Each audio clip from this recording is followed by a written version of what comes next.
আমি এখন পায়েস রান্না করব। এখানে নিচে 1 কাপ পোলাও চাল, এখানে নিচে 1 কাপ সাবুদানা, আর নিচে 3 লিটার দুধ। দুধটা জ্বালাতে দিয়েছি চুলায়। দুধে আমি দিয়েছি 2টো তেজপাতা, 2টো দারচিনি আর 2টো এলাচ। দুধ আমার বলক উঠে গেছে। এখন দিয়ে দেবো আমি পোলাও চালগুলো।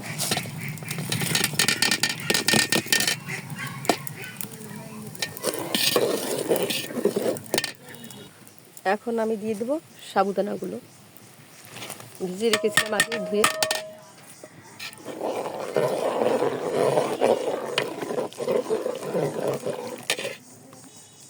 এখন আমি 5 মিনিটের মতো ফুটিয়ে নিব। 5 মিনিটের মতো জাল দিলে আমার চাউলটা আর সাবুদানাও ফুটে যাবে। মৃদু আছে দিলাম। আমার পায়েসটা প্রায় হয়ে গেছে। এখন আমি চিনি দিয়ে নামিয়ে নিব। এখানে 2 কাপ চিনি দিলাম। যেহেতু পায়েস অল্প,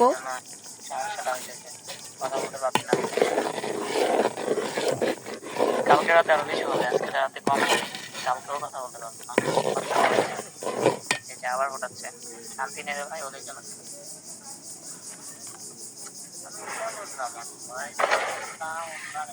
চিনি আমি 2.5 কাপ চিনি দিয়েছি।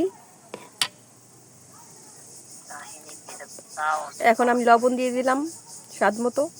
এখন বলক ওঠার অপেক্ষা, তারপর আমি নামিয়ে নিব।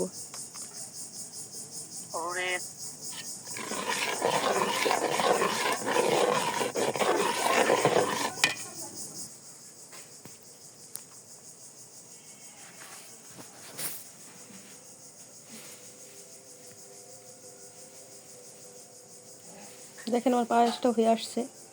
এখন আমি কিশমিশ দিব।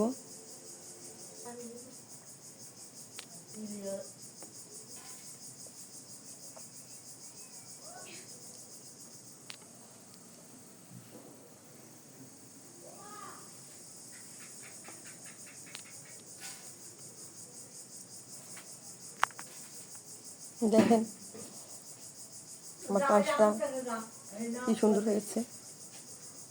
এই যে আমি আপনাদের দেখাচ্ছি ভালো করে দেখেন, কালারটাও কি সুন্দর হয়েছে।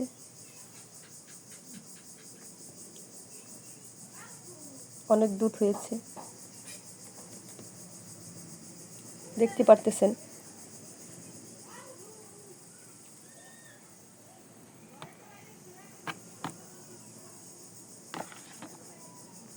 আমি কিশমিশগুলো মিক্সড করে দিতেছি, যেহেতু পরে দিয়েছি।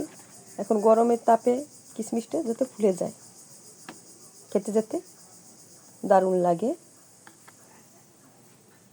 দেখতে ভালো লাগলেও হবে না, খেতেও ভালো লাগতে হবে, সুস্বাদু লাগতে হবে।